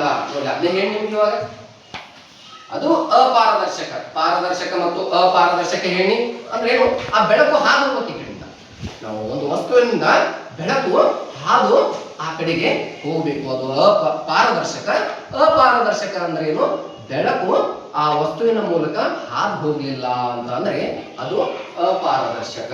ಅದಕ್ಕೋಸ್ಕರ ನೋಡಿ ಗೋಡೆಯ ಏನು ಬೆಳಕು ಹಾದು ಹೋಗಂಗಿಲ್ಲ. ಅದಕ್ಕೋಸ್ಕರ ಆ ಕಡೆ ಏನು ಇದ್ದವ್ರು ಯಾರು ಕೂಡ ವ್ಯಕ್ತಿಗಳು ನಮಗೆ ಕಾಣಿಸುವುದಿಲ್ಲ. ಇನ್ನು ಮುಂದೆ ನೋಡೋಣ. ನೋಡಿ ಇದು ಬಹಳ ಬಹಳ ಬಹಳ ಅಂದ್ರೆ ಬಹಳ ಇಂಟ್ರೆಸ್ಟಿಂಗ್ ಟಾಪಿಕ್. ನೋಡಿ ಪ್ರತಿಫಲನ ಎಂದರೇನು? ನೋಡಿ ನಾವು ಅರ್ಥ ಮಾಡ್ಕೊಳ್ತಕ್ಕಂಥದ್ದು ಏನು ಅಂತಂದ್ರೆ ಪ್ರತಿಫಲನ ಎಂದರೇನು? ಡೆಫಿನೇಷನ್ ಓದಿಬಿಡೋಣ ಒಂದ್ಸಲ. ದರ್ಪಣದಂತಹ ಹೆಚ್ಚು ನಯಗೊಳಿಸಿದ ಮೇಲ್ಮೆಗಳು ತಮ್ಮ ಮೇಲೆ ಬೀಳುವ ಬೆಳಕನ್ನು ಹೆಚ್ಚಿನ ಪ್ರಮಾಣದಲ್ಲಿ ಪ್ರತಿಫಲಿಸುವ ವಿದ್ಯಮಾನವನ್ನು ಬೆಳಕಿನ ಪ್ರತಿಫಲನ ಎನ್ನುವರು. ನೋಡ್ರಿ ಹಿಂಗ್ ಓದ್ರೆ ನಮ್ಗೆ ಏನ್ ತಿಳಿದಿಲ್ರಿ ಅನ್ಬೋದು. ಸರ್ ನೀವು ಓದ್ಕೋತ ಹೋಗ್ತೀರಿ, ನಾವು ಕೇಳ್ಕೊತ ಹೋಗ್ತೀವ್ರಿ ನೀವು ಅನ್ಬೋದು. ನಾನು ಏನ್ ಹೇಳ್ತಾ ಇದ್ದೀನಿ ಅಂತಂದ್ರೆ ನೋಡಿ ದರ್ಪಣದಂತಹ ಹೆಚ್ಚು ನಯಗೊಳಿಸಿದ ಮೇಲ್ಮೆಗಳು. ಮೊದಲು ನಾವು ಅರ್ಥ ಮಾಡ್ಕೊಳ್ತಕ್ಕಂಥದ್ದೇನು? ದರ್ಪಣ ಅಂತಂದ್ರೆ ಒಂದು ಕನ್ನಡಿ. ಒಂದು ಕನ್ನಡಿ ಅಂದ್ರೆ ಇಲ್ಲಿ ನೋಡ್ರಿ, ಇದೊಂದು ಕನ್ನಡಿ. ನಿಮ್ಗೆ ಅವಾಗಲೇ ಹೇಳಿ ನಾನು ಏನಿದ್ರ ಅರ್ಥ ಅಂತ ಅಂದ್ರೆ ಒಂದು ಕನ್ನಡಿ. ನೋಡಿ ನಯಗೊಳಿಸಿದ ಮೇಲ್ಮೆಗಳು ತಮ್ಮ ಮೇಲೆ ಬೀಳುವ ಬೆಳಕನ್ನು ಹೆಚ್ಚಿನ ಪ್ರಮಾಣದಲ್ಲಿ ಪ್ರತಿಫಲಿಸುವ ವಿದ್ಯಮಾನವನ್ನು ಬೆಳಕಿನ ಪ್ರತಿಫಲನ ಅಂತ ಕರೀತಾರೆ. ನಿಮ್ಗೊಂದು ಸಿಂಪಲ್ ಆಗಿ ಹೇಳ್ತೀನಿ ನೋಡಿ. ಅವಾಗಲೇ ಒಂದು ಎಕ್ಸಾಂಪಲ್ ಹೇಳಿ. ಒಂದು ಕನ್ನಡಿ ಮೇಲೆ ನೀವು ಒಂದು ಟಾರ್ಚ್ ಅನ್ನ ಒಂದು ಬೆಳಕನ್ನ ಬಿಟ್ಟಾಗ ಅದೇನಾಗ್ತದೆ, ಅಲ್ಲಿ ಟಾರ್ಚ್ ಕಡೆಗೆ ಹೋಗಿ ನಂತರ ಮತ್ತೊಂದು ಕಡೆಗೆ ಏನಾಗ್ತದೆ, ಏನಾಗ್ತದೆ, ಪ್ರತಿಫಲಿಸುತ್ತದೆ. ನೋಡಿರ್ಬೋದು, ಒಂದು ಟಾರ್ಚ್ ಅನ್ನ ಬಿಟ್ಟಾಗ ಕೇವಲ ಟಾರ್ಚ್ ಮಾತ್ರ ನಿಮ್ಗೆ ಬರ್ತದೆ ಇಲ್ಲ, ಅದೇನಾಗ್ತದೆ ಒಂದ್ ಕಡೆ ಹೋದಾಗ ನಂತರ ಪ್ರಚಲಿಸುತ್ತದೆ ಅಂತ ಹೇಳ್ಬೋದು. ನೋಡಿ ಯಾವಾಗ ನೋಡಿ ಇದನ್ನ ನಾವೇನು ಅರ್ಥ ಮಾಡ್ತೀವಿ, ಇದೇ ಡೆಫಿನೇಷನ್ ಏನು, ಒಂದು ದರ್ಪಣದ ಮೇಲೆ ಒಂದು ಬೆಳಕನ್ನ ನಾವು ಬಿಟ್ಟಾಗ ಆ ಬೆಳಕು ಏನು ಮತ್ತೊಂದು ಕಡೆಗೆ ಏನು ಪ್ರತಿಫಲಿಸುವ ವಿದ್ಯಮಾನಕ್ಕೆ ಅಥವಾ ಪ್ರತಿಫಲಿಸುವುದಕ್ಕೆ ಏನಂತಾರೋ ಪ್ರತಿಫಲನ ಅಂತ ಕರೀತಾರೆ. ನೋಡಿ ಒಂದು ಡೆಫಿನೇಷನ್ ಹೇಳ್ತೀನಿ ಕೇಳಿ. ಇವಾಗ ಬೆಳಕಿನ ಕಿರಣಗಳು ಒಂದು ಮಾಧ್ಯಮದಿಂದ ವಸ್ತುಗಳ ಮೇಲೆ ಬಿದ್ದಾಗ, ಕೇಳಿ ಮಕ್ಕಳೇ ಕೇಳಿ, ವಸ್ತುಗಳ ಮೇಲೆ ಬಿದ್ದಾಗ ಅದೇ ಮಾಧ್ಯಮಕ್ಕೆ ಪುಟಿದೇಳುವ ಅಥವಾ ಅದೇ ಮಾಧ್ಯಮಕ್ಕೆ ಕಳುಹಿಸಿಕೊಡುವ ವಿದ್ಯಮಾನವನ್ನ ಪ್ರತಿಫಲನ ಅಂತ ಕರಿತೀವಿ. ನೋಡಿ ನಾವೇನ್ ಹೇಳ್ತೀವಿ ಅಂತಂದ್ರೆ, ಬೆಳಕಿನ ಕಿರಣಗಳು ಒಂದು ಮಾಧ್ಯಮದಿಂದ, ಒಂದು ಮಾಧ್ಯಮ ಅಂದ್ರೆ ಒಂದು ದರ್ಪಣ ಅಂತ ತಿಳ್ಕೊಳ್ಳಿ, ಆ ಮಾಧ್ಯಮದ ಮೇಲೆ ಬಿದ್ದಾಗ ಅದು ಏನಾಗ್ತದೆ, ಪುಟಿದೇಳುವ, ಆ ಬೆಳಕೇನಾಗ್ತದೆ ಅಲ್ಲಿ ಬಿದ್ದು ಪುಟಿದೇಳುವ, ನೋಡಿ ಅಲ್ಲಿ ಬಿದ್ದು ಏನಾಗ್ತದೆ ಮತ್ತೊಂದು ಕಡೆಗೆ ಏನಾಗ್ತದೆ ಪ್ರತಿಫಲಿಸುತ್ತದೆ. ಇದಕ್ಕೆ ನಾವೇನಂತ ಕರಿತೀವಿ ಅಂತಂದ್ರೆ ಪ್ರತಿಫಲನ. ನೋಡಿ ಇಲ್ಲಿ ಕೊಟ್ಟಿದ್ದಾರೆ ನೋಡ್ರಿ, ಫಾರ್ ಎಕ್ಸಾಂಪಲ್ ನಿಮಗ ಒಂದು ಚಿತ್ರವನ್ನೇ ನಿಮ್ಗೆ ತೋರಿಸ್ತಾ ಇದೀವಿ. ಈ ಬೆಳಕು ಏನಾಗುತ್ತೆ ಅಂತಂದ್ರೆ ನೋಡಿ, ಇಲ್ಲಿ ದರ್ಪಣದ ಮೇಲೆ ಬೆಳಕು ಬಿದ್ದೈತೆ, ನಂತರ ಅದು ಏನಾಗಿದೆ ಮತ್ತೊಂದು ಕಡೆಗೆ ಏನಾಗಿದೆ ಪ್ರತಿಫಲಿಸೈತಿ. ಇದನ್ನ ನಾವು ಏನಂತ ಕರಿತೀವಿ ಅಂತಂದ್ರೆ ಪ್ರತಿಫಲನ ಅಂತ ಕರಿತೀವಿ. ನಾವು ಅರ್ಥ ಮಾಡ್ಕೋಬೇಕು. ನಂತರ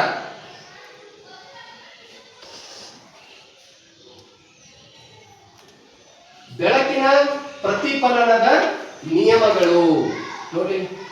ಪ್ರತಿಫಲನ ಅಂತ ತಿಳ್ಕೊಂಡಿರಿ. ನೋಡಿ ಯಾವಾಗ ನಾವು ಪ್ರತಿಫಲನವನ್ನ ನೋಡಿದೀವಿ, ಮೊದಲೇನು ಒಂದು ದರ್ಪಣದ ಮೇಲೆ ಏನಾಯ್ತು ಬೆಳಕು ಬಿತ್ತು, ನಂತರ ಅದು ಮತ್ತೊಂದು ಕಡೆಗೆ ಹೋಯ್ತು ಅಂತ ಹೇಳ್ಬೋದು. ಅಂದ್ರೆ ಈ ಬೆಳಕಿನ ಪ್ರತಿಫಲನವನ್ನ ನಾವು ಏನಂತ ತಿಳ್ಕೋಬಹುದು ಅಂತಂದ್ರೆ, ಇದು ಇನ್ಸಿಡೆಂಟ್ರಿ ಮತ್ತು ಇದು ರಿಫ್ಲೆಕ್ಟೆಂಟ್ರಿ. ನೋಡಿ ಯಾವಾಗ ನಾವು ಅರ್ಥ ಮಾಡ್ಕೋತೀವಿ ಅಂದ್ರೆ, ಪ್ರತಿಫಲನ ಕಿರಣ, ಪತನ ಕಿರಣ. ನೋಡ್ರಿ ನೀವು ಹೇಳಕತ್ತೀರಿ ಪ್ರತಿಫಲನ ಕಿರಣ ಅಂದ್ರೆ ಏನ್ರಿ, ಪತನ ಕಿರಣ ಅಂದ್ರೆ ಏನ್ರಿ, ನಮ್ಗೆ ಗೊತ್ತಾಗಿಲ್ರಿ ಅಂತ ಅನ್ಬೋದು. ನಿಮ್ಗೆ ಹೇಳ್ತೀನಿ, ಪ್ರತಿಫಲನ ಕಿರಣ, ಪ್ರತಿಫಲಿತ ಕಿರಣ ಮತ್ತು ಪತನ ಕಿರಣ ಅಂದರೇನು ಅನ್ನೋದು ಹೇಳ್ತೀನಿ. ಅದಕ್ಕಿಂತ ಮುಂಚೆ ದರ್ಪಣದ ಮೇಲೆ ಬಿದ್ದ ನಂತರ ಬೆಳಕಿನ ಕಿರಣಗಳು ಮತ್ತೊಂದು ದಿಕ್ಕಿನಲ್ಲಿ ಪ್ರತಿಫಲನ ಹೊಂದುತ್ತದೆ. ನೋಡಿ ಆಗ ನೀವು ಬೆಳಕಿನ ಪ್ರತಿಫಲನವನ್ನ ನೋಡಿದಿರಿ. ಟಾರ್ಚ್ ಅನ್ನ ನಾವು ಒಂದು ದರ್ಪಣದ ಮೇಲೆ ಬಿಟ್ಟಾಗ ಅದು ಬೇರೆ ಕಡೆಗೆ ಹೋಯಿತು ಎಂಬುದನ್ನ ನೋಡ್ತೀವಿ. ಆದ್ರೆ ಇದು ಏನ್ ಹೇಳ್ತಾರೆ ನೋಡ್ರಿ, ದರ್ಪಣದ ಮೇಲೆ ಬಿದ್ದ ನಂತರ ಬೆಳಕಿನ ಕಿರಣವು ಮತ್ತೊಂದು ದಿಕ್ಕಿನ ಕಡೆಗೆ ಹೋಯಿತು. ನೋಡಿ ಇಲ್ಲಿ ಒಂದು ಚಿತ್ರಣವನ್ನು ಕೊಟ್ಟಿದ್ದಾರೆ ನೋಡ್ರಿ, ಒಂದು ಚಿತ್ರಣವನ್ನು ಕೊಟ್ಟಿದ್ದಾರೆ.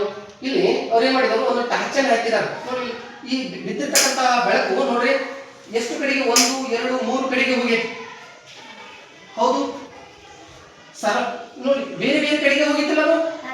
ಇದು ಅಂದ್ರೆ ಬಿದ್ದಿರ್ತಕ್ಕಂತಹ ಕಿರಣಗಳು ಏನಾಗ್ತಾವ ಮತ್ತೊಂದು ದಿಕ್ಕಿಗೆ ಏನಾಯ್ತು ಹೋಗಿರ್ತಾವು ಅಂತ ಹೇಳ್ತಾರೆ. ಅದಕ್ಕ ಯಾವ ರೀತಿ ಹೋಗಿರ್ತಾವ, ಅದಕ್ಕೆ ಏನಂತ ಕರೀತಾರೋ ನೋಡಿ. ನಮ್ಗೆ ಏನಾಗುತ್ತೆ, ಟಾರ್ಚ್ ಬಿಟ್ಟ ತಕ್ಷಣ ಬೆಳಕು ಹೋಗಿರ್ತೈತಿ.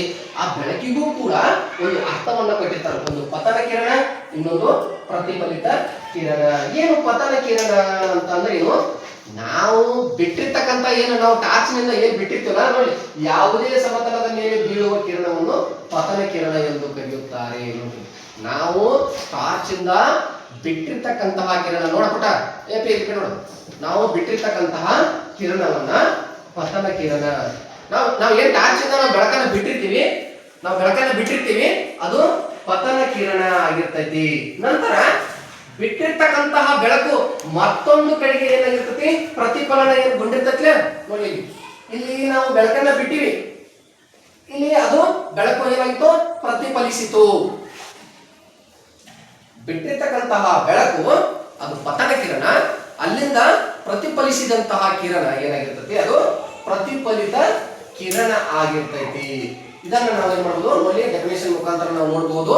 ನೋಡ್ರಿ, ಪ್ರತಿಫಲನದ ನಂತರ ಸಮತಲದಿಂದ ಹಿಂದಕ್ಕೆ ಬರುವ ಕಿರಣವನ್ನು ಪ್ರತಿಫಲಿತ ಕಿರಣ ಎಂದು ಕರೆಯುತ್ತಾರೆ. ನೋಡಿ ಪ್ರತಿಫಲಿತ ಕಿರಣ ಅಂತ ಅಂದ್ರೆ ಸಮತಲ ನೇರ ದಿಕ್ಕಿನಲ್ಲಿ ಸಮನಾಗಿ ಬಿಟ್ಟಿರ್ತಕ್ಕಂತಹ ಒಂದು ಟಾರ್ಚ್ ಅಥವಾ ಒಂದು ಬೆಳಕಿನ ಕಿರಣ, ಅದು ಟಾರ್ಚ್ ಆಗಿರ್ಬೋದು, ಮತ್ತೊಂದು ವಸ್ತು ಆಗಿರ್ಬೋದು. ಲೇಸರ್ ನೋಡ್ರಿ, ನೀವು ಜಾತ್ರೆ ಒಳಗಡೆ ಲೇಸರ್ ತಗೋತೀರಿ, ಆ ಲೇಸರ್ ಏನು ಒಂದು ಹೋಗ್ತತಿ, ನೇರ ದಿಕ್ಕಿನಲ್ಲಿ ಹೋಗ್ತೈತೆ ಅದು. ನೀವು ನೋಡ್ರಿ ಎಷ್ಟೋ ದೂರ ಹೋಗಿರ್ತೈತೆ, ಅದು ನೇರ ದಿಕ್ಕಿನಲ್ಲಿ ಹೋಗಿ ಏನಾಗ್ತತಿ, ಅಲ್ಲಿ ಬಿದ್ದು ಮತ್ತೊಂದು ಕಡೆ ಪ್ರಸಲಿತ ಆಗಿರ್ತೈತಿ. ನೋಡಿ ಅದಕ್ಕ ನಾವ್ ಹೇಳ್ತೀವಿ ಬಿಟ್ಟಿರ್ತಕ್ಕಂತಹ ಕಿರಣ. ನೋಡಿ ನಾವು ಸಮತಲದಿಂದ ಬಿಟ್ಟಿರ್ತಕ್ಕಂತಹ ಕಿರಣ ಅದು ಪತನ ಕಿರಣ, ಅದರ ಮೇಲೆ ಸಮಾಂತರವಾಗಿ ಬಿದ್ದಿರ್ತಕ್ಕಂತಹ ಕಿರಣ, ಬೇರೆ ಕಡೆಗೆ ಏನು ಪ್ರತಿಫಲನ ಹೊಂದಿರತಕ್ಕಂತಹ ಕಿರಣ ಏನಾಗಿರ್ತತಿ, ಪ್ರತಿಫಲಿತ ಕಿರಣ ಆಗಿರ್ತೈತಿ. ನೋಡ್ರಿ ಇನ್ನೊಂದು ಲೈನ್ ಐತಲ್ರಿ, ಇದು ಏನು ಲಂಬ ಅಂತ ನೀವು ಅನ್ನಬಹುದು. ನೋಡ್ರಿ ಈ ಲಂಬ ಯಾವ ರೀತಿ ಇರ್ತೈತಿ ಅಂತ ಅಂದ್ರೆ, ನೋಡಿ ಈ ಪತನ ಕಿರಣ ಮತ್ತು ಪ್ರತಿಫಲಿತ ಕಿರಣ ಇದು ಲಂಬ ರೇಖೆಯಲ್ಲಿ. ನೋಡಿ ಲಂಬ ಅಂದ್ರೆ ನೀವು ಗಣಿತವನ್ನ ಕಲ್ತೀರಿ, ಲಂಬ ಕೋನದ ಇನ್ನು ಹೇಳಿ ನೋಡ್ ನನಗ. ಲಂಬ ಕೋನ ಎಷ್ಟು ಡಿಗ್ರಿ ಇರ್ತೈತಿ, ಎಷ್ಟು? Very good, 90. ನೋಡಿ ಆ 90 ಡಿಗ್ರಿ ಏನಾಗಿರ್ತತಿ, ಈ 90 ಡಿಗ್ರಿ ಏನಾಗಿರ್ತತಿ, ಏನು ಲಂಬ ಕೋನ ರೀತಿಯಲ್ಲಿ. ನೋಡಿ ಈ ಪತನ ನಾವು ಓರೆ ಆಕಾರದಲ್ಲಿ ಕಿರಣಗಳನ್ನ ಬಿಟ್ಟಿವಿ, ಓರೆ ಆಕಾರದಲ್ಲಿ ನಾವು ಕಿರಣಗಳನ್ನ ಬಿಟ್ಟಾಗ ಪ್ರತಿಫಲಿತ ಕಿರಣ ಆದವು. ಅದೇ ನಾವು ಲಂಬಾಕಾರದಲ್ಲಿ ನಾವು ಕಿರಣಗಳನ್ನ ಬಿಟ್ಟಾಗ ಅದು ಏನಾಗಿರ್ತದೆ, ಸಮಾಂತರಗೊಂಡು ಏನಾಗಿರ್ತದೆ, ಸಮತಲದಿಂದ ನೇರ ದಿಕ್ಕಿನ ಕಡೆಗೆ ಏನಾಗಿರ್ತದೆ, ಬೆಳಕು ಪ್ರತಿಫಲಿಸಿರ್ತೈತಿ. ಅದಕ್ಕೋಸ್ಕರ ಪತನ ಕಿರಣ ಮತ್ತು ಪ್ರತಿಫಲಿತ ಕಿರಣ ಅಂದ್ರೆ ನಮಗ ಗೊತ್ತಾಯ್ತು. ಇನ್ನ ಲಂಬ ಅಂತ ಅಂದ್ರೆ ಹೇಳಿ ನಿಮ್ಗೆ ಇವಾಗಲೇ, ಪ್ರತಿಫಲಿಸುವ ಸಮತಲಕ್ಕೆ ಪತನ ಬಿಂದುವಿನಲ್ಲಿ ಎಳೆದ ರೇಖೆ ಲಂಬ ರೇಖೆ ಆಗಿರ್ತದೆ. ನೋಡಿ ಪ್ರತಿಫಲಿತ ಕಿರಣ ಮತ್ತು ಪತನ ಕಿರಣಗಳ ನಡುವೆ ಇರ್ತಕ್ಕಂತಹ ಅದು ಎರಡು ಸಮತಲವಾಗಿರ್ತಕ್ಕಂತಹ ಸಮಾಂತರವಾಗಿ ಏನಾಗಿರ್ಬೇಕು, ಬೆಳಕು ಪ್ರಸರಿಸಬೇಕು ಅಂತ ಹೇಳ್ಬೋದು. ಇನ್ನ ಮುನ್ನಡೆ ನೋಡೋಣ. ಬೆಳಕಿನ ಏನು ಇವಾಗಲೇ ಹೇಳಿದೆ ನಿಮಗೆ, ಏನು ಪತನ ಕಿರಣವು ಸಮತಲ ದರ್ಪಣವನ್ನು ಸ್ಪಂದಿಸುವ ಬಿಂದುವಿನಲ್ಲಿ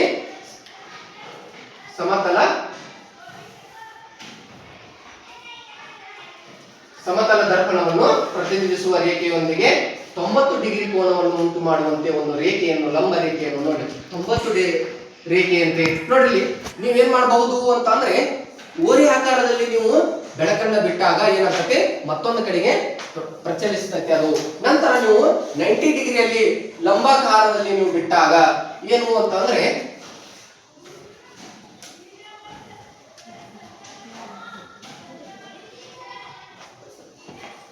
ನೋಡಿ ಇಲ್ಲಿ ಕೊಟ್ಟಿದ್ದಾರೆ ನೋಡ್ರಿ, ಅವರು ಬೆಳಕಿನ ಕಿರಣ ಯಾವ ರೀತಿ ಹೋಗೈತಿ ಅಂತ.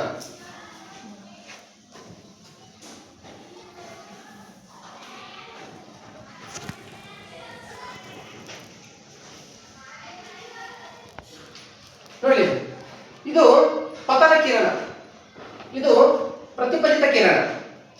ಇವು ಎರಡೂ ಕೂಡ ಏನೈತಿ, ಪತನ ಕಿರಣ ಯಾವಾಗ ಲಂಬ ರೇಖೆಯಲ್ಲಿ ಬಿಟ್ಟಾಗ ಏನಾಗ್ತದೆ, ನೇರವಾದಂತಹ ಸ್ಥಿತಿಯಲ್ಲಿ ಲಂಬ 90 ಡಿಗ್ರಿಯಲ್ಲಿ ಮಾತ್ರ ಬೆಳಕು ಏನಾಗ್ತದೆ, ಪ್ರಚಲಿತವಾಗ್ತೈತಿ. ಅದಕ್ಕೋಸ್ಕರ ನಾವೇನ್ ಮಾಡ್ಬೋದು, ಅದನ್ನ ಲಂಬ ಅಂತ ನೋಡಬಹುದು.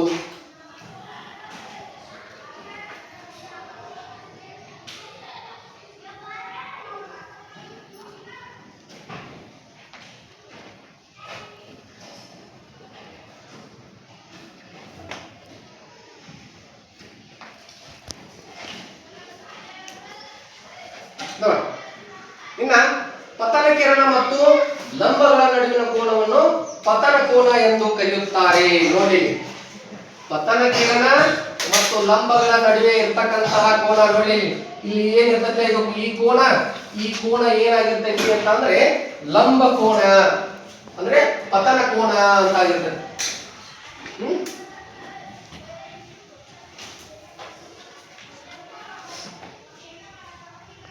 ಪತನ ಕೋನ ಆಗಿರ್ತೈತಿ.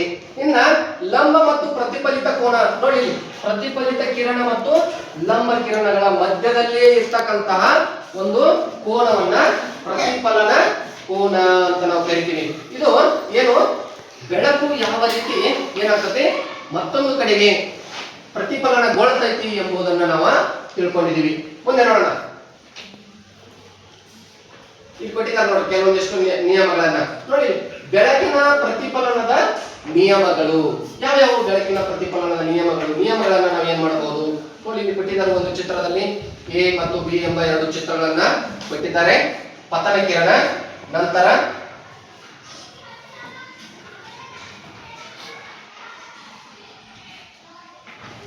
ಪ್ರತಿಫಲಿತ ಕಿರಣ ಮತ್ತು ಪತನ ಬಿಂದುವಿನಲ್ಲಿ ಎಳೆದ ಲಂಬ ಒಂದೇ ಸಮತಲದಲ್ಲಿ ಇರುತ್ತದೆ. ನೋಡಿ ಇಲ್ಲಿ ಒಂದು ಫಾರ್ ಎಕ್ಸಾಂಪಲ್ ಕೊಟ್ಟಿದ್ದಾರೆ.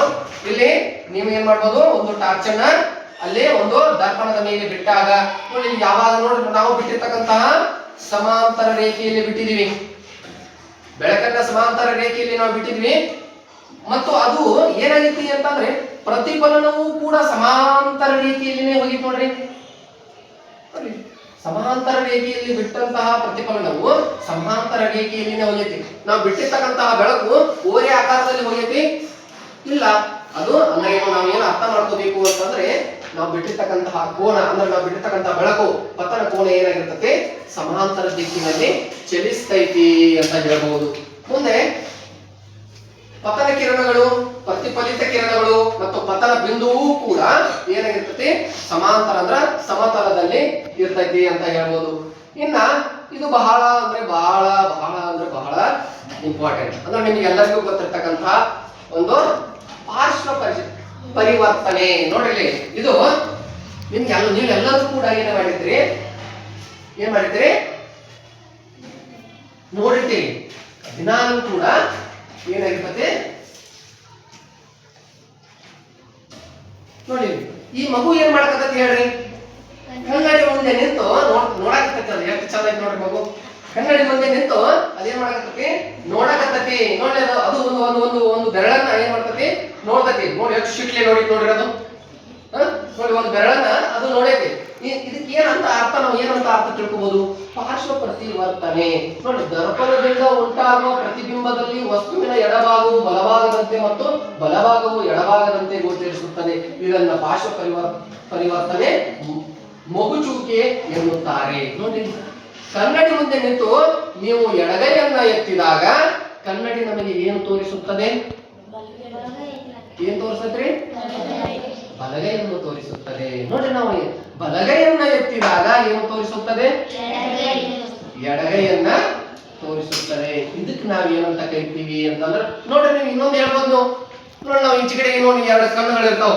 ನಾವೇನು ಎರಡು ಕಣ್ಣು ಪಿಪ್ಪಿಸಿದಾಗ ಎರಡು ಕಣ್ಣು ಕಾಣ್ತದೆ. ಅದನ್ನ ಒಂದ ಕಣ್ಣು ನೋಡಿದಾಗ ಯಾವ ಕಣ್ಣು ಹೊಡಿತೈತಿ, ನಾವು ಬಲಗ ನೋಡಿದಾಗ ಅದು ಎಡಗ ಹೊಡಿತೈತಿ, ನಾವು ಎಡಗ ನೋಡಿದಾಗ ಅದೇನಾಗ್ತೈತಿ, ಬಲಗ ಹೊಡಿತೈತಿ.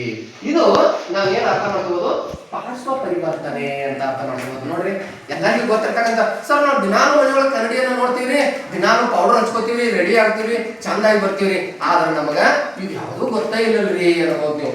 ಹೌದಾ? ಇದು ನಮ್ಗೆ ಯಾವ್ದು ಗೊತ್ತಾ ಇಲ್ಲಲ್ರಿ. ನೋಡ್ರಿ, ಈ ಮಗು ಎಷ್ಟು ಚೆನ್ನಾಗಿ ಮಾಡಿ ನೋಡ್ರಿ. ಇಲ್ಲಿ ಈ ಮಗು ಈ ಕೈಯನ್ನ ನೋಡಿ ಬಲಗೈಯನ್ನ ತೋರಿಸೈತಿ, ಕನ್ನಡಿ ಒಳಗಡೆ ಯಾವ ಕೈ ತೋರಿಸೈತಿ ನೋಡ್ರಿ, ಎಡಗೈಯನ್ನ ತೋರಿಸ್ಬಿಟ್ಟೈತಿ. ನೋಡಿ, ಇದಕ್ಕ ನಾವು ಪಾರ್ಶ್ವ ಪರಿವರ್ತನೆ ಅಥವಾ ಪಾರ್ಶ್ವ ಮಗುಚುವಿಕೆ ಅಂತ ನಾವು ಕರಿಬಹುದು. ಎಲ್ಲರಿಗೂ ಗೊತ್ತೈತಿ. ಇನ್ನೊಂದು ಎಕ್ಸಾಂಪಲ್ ಹೇಳ್ತೇನೆ, ನಾನು ಮುಂದೆ ಬರ್ತೈತಿ. ಅದೊಂದು ಬೇರೆ ಎಕ್ಸಾಂಪಲ್ ಐತಿ. ಯಾಕಂದ್ರೆ ಎಲ್ಲರೂ ಕಟಿಂಗ್ ಅಂಗಡಿಗೆ ಹೋಗ್ತೀರಿ. ಕಟಿಂಗ್ ಅಂಗಡಿಗೆ ಹೋದಾಗ ಹಲವಾರು ಕನ್ನಡಿಗಳು ಇರ್ತಾವ. ನೋಡ್ರಿ, ಇಲ್ಲಿ ನಾನೇ ಕಾಣ್ತೀನಿ, ಅಲ್ಲಿ ನಾನೇ ಕಾಣ್ತೀನಿ, ಇಲ್ಲಿ ನಾನೇ ಕಾಣ್ತೀನಿ ಅಂತೇಳಿ. ರಾಜ್ಕುಮಾರ್ ಗತೆ ಎಲ್ಲೆಲ್ಲೂ ನಾನೇ ಅಂತೀರಿ. ಹೌದಾ? ನೋಡಿ, ನಾನು ಮುಂದೆ ಹೇಳ್ತೀನಿ. ನಾನು ಈಗ ನಿಯತ ಮತ್ತು ಚದುರಿದ ಪ್ರತಿಫಲನ. ನೋಡಿ, ಡೆಫಿನೇಷನ್ ಬೇಡ ನಮಗೆ. ಈ ಒಂದು ಚಿತ್ರವನ್ನ ನಾವು ನೋಡಿದ ತಕ್ಷಣ ಏನಾಗ್ತದೆ ಗೊತ್ತಾಗ್ಬಿಡ್ತೈತಿ. ಅನಿಯಮಿತ ಸಮತಲದಿಂದ ಪ್ರತಿಫಲಿಸಲ್ಪಟ್ಟ ಕಿರಣಗಳು. ಇದು ಅವಶ್ಯಕತೆನೇ ಇಲ್ಲ. ಈ ಡೆಫಿನೇಷನ್ ನಾವು ನೋಡುವಂತದ್ದಿಲ್ಲ. ಬೆಳಕು ನಮ್ಗೆ ಏನಾಗ ಗೊತ್ತಾಗ್ಬಿಟ್ಟೈತಿ, ಸಮಾಂತರ ರೇಖೆಯಲ್ಲಿ ಹೋಗ್ತೈತಿ.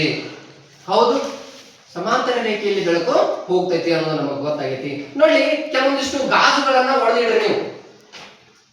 ಕೆಲವೊಂದಿಷ್ಟು ಗಾಜುಗಳನ್ನ ಒಂಚೂರು ಪೀಸ್ ಗಂಟ್ಲೆ ನೀವು ಹೊಡೆದಿಡ್ರಿ. ಆ ಹೊಡೆದಿಟ್ಟು ಅದರ ಮೇಲೆ ನೀವು ಬೆಳಕು ಬಿಡ್ರಿ.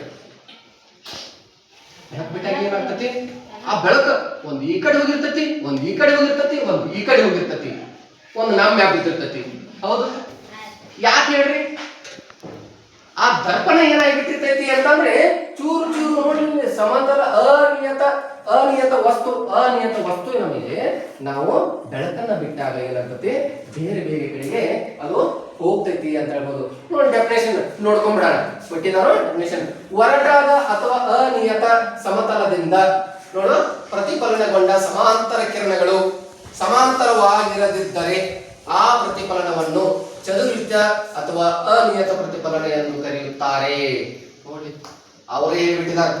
ಒರಟಾದ ಸಮತಲದಿಂದ ನೋಡಿ, ಒರಟಾದ ಅಥವಾ ಅನಿಯಮಿತ ಸಮತಲದಿಂದ ಅಂತ. ಒರಟಾದ ಇರ್ತಕ್ಕಂತಹ ಒಂದು ಸಮಾಂತರ ರೇಖೆಗಳನ್ನು ಸುಮ್ಕಂದ್ರ ಒರಟಾದ ಮತ್ತು ಸಮಾಂತರ ರೇಖೆಗಳನ್ನ ನಾವೇನ್ ಮಾಡಬಹುದು, ಸಮಾಂತರ ಕಿರಣಗಳಿಂದ ನಾವೇನ್ ಮಾಡಬಹುದು, ಅದು ಅನಿಯತ ಸಮತಲದಿಂದ ಪ್ರತಿಫಲಿಸಲ್ಪಟ್ಟ ಕಿರಣಗಳು ಅಂತ ನಾವು ಕರೀಬಹುದು. ನೋಡು, ಕಿರಣಗಳ ಚದುರುವಿಕೆಗೆ ಕಾರಣ ಪ್ರತಿಫಲದ ನಿಯಮಗಳ ವೈಫಲ್ಯವಲ್ಲ. ನೋಡಿ, ಪ್ರತಿಫಲದ ನಿಯಮದ ವೈಫಲ್ಯವಲ್ಲ. ಬೆಳಕು ಮತ್ತೊಂದು ಕಡೆ ಈ ಕಡೆ ಚದುರಿಸ್ತೈತೆ, ಅದರ ವೈಫಲ್ಯ ಅಲ್ಲ.